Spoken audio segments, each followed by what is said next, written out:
Ce journal est sponsorisé par les goodies de l'ETMM.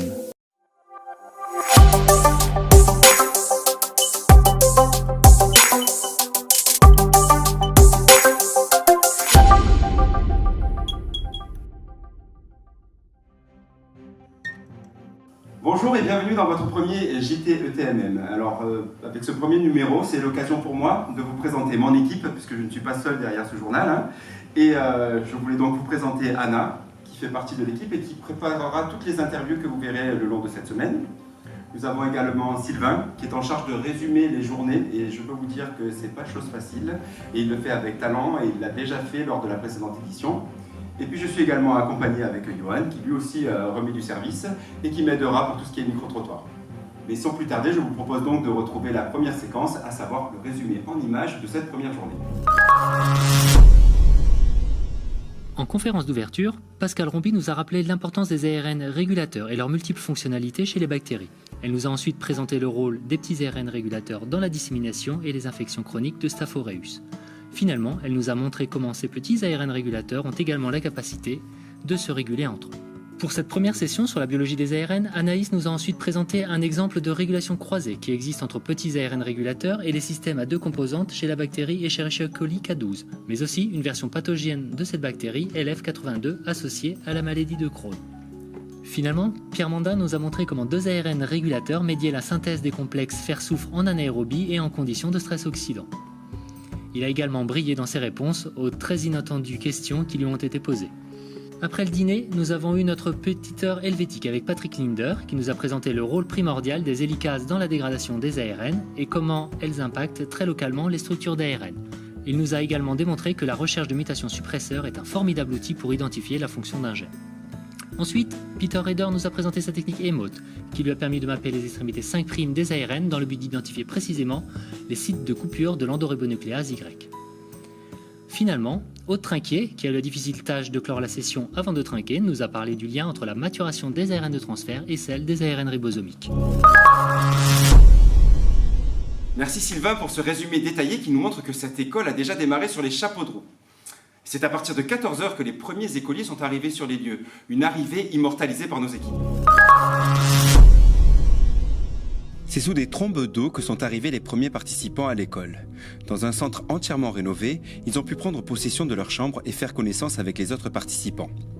Notre journaliste de choc a profité de la pause pour échanger quelques mots avec Mireille Ansanti. Bonjour Mireille. Bonjour Anna. Tu fais partie du comité d'organisation. Ça fait depuis combien d'années que tu organises le TMM? Alors la première fois que j'ai organisé, c'était en 2010. Et en fait, je l'ai organisé avec Frédéric Barras. Donc autant dire qu'au niveau organisation, voilà quoi. Et depuis 2014, donc ça fait 2 fois que j'organise avec Benjamin. Et là, il y a un niveau d'organisation qui ne fait qu'augmenter, mais essentiellement dû à Benjamin. Très bien, bravo Benjamin. Cette année, le sous-titre de l'édition est « Un nouveau regard sur la microbiologie ». Pourquoi ce sous-titre ?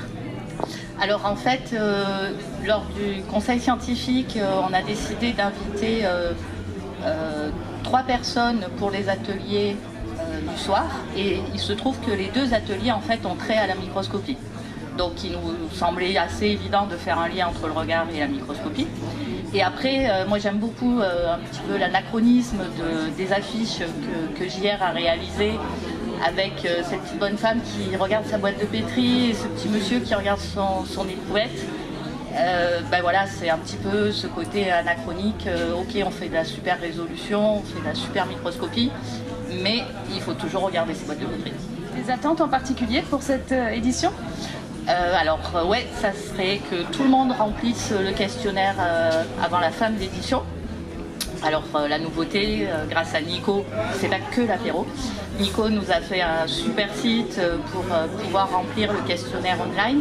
Donc pour nous c'est super important pour qu'on puisse redemander de l'argent à la formation permanente. On s'appuie énormément sur le bilan, sur les réponses aux questions pour ça. Et puis ça nous permet évidemment d'avancer dans l'école et de faire de nouvelles choses, de nouvelles sessions, de nouveaux invités.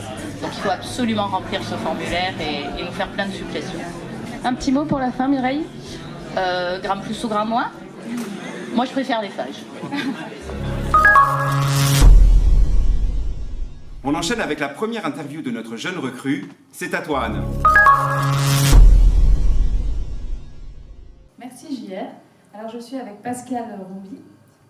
Pascal, vous nous avez dit tout à l'heure que votre parcours n'était pas microbiologie, donc j'aimerais savoir quel est votre parcours.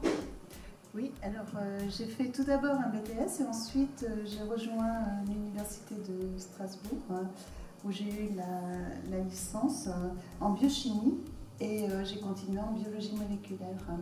Et donc je me suis après intéressée aux bactéries puisque c'est là où on peut vraiment décortiquer les mécanismes d'interaction entre biomolécules puisqu'on a un système modèle où on peut faire de la génétique, de la biochimie très facilement.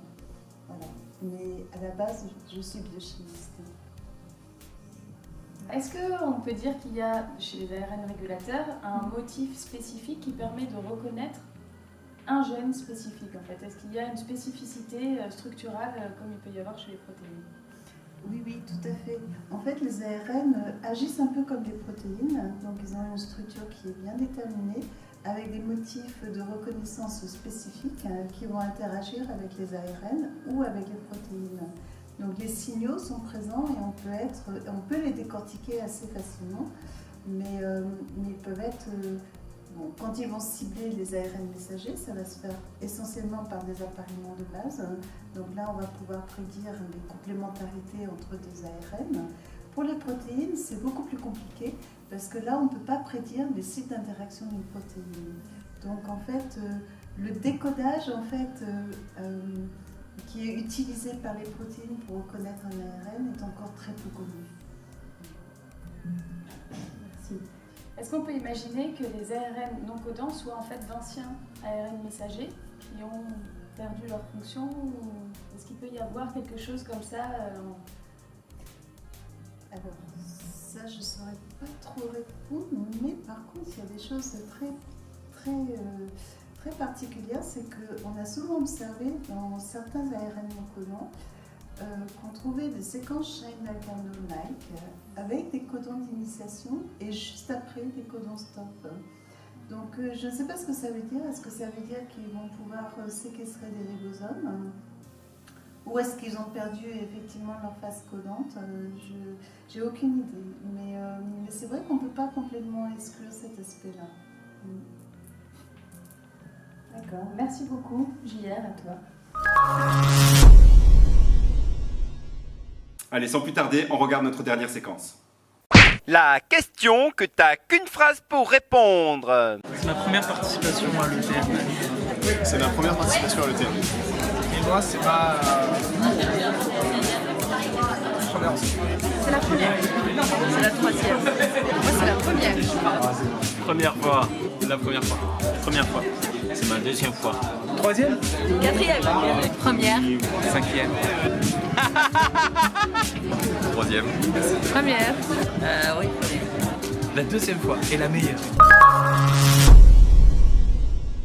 Ainsi se termine ce premier JT ETMM. Merci de votre fidélité et je vous donne rendez-vous demain pour notre prochain numéro.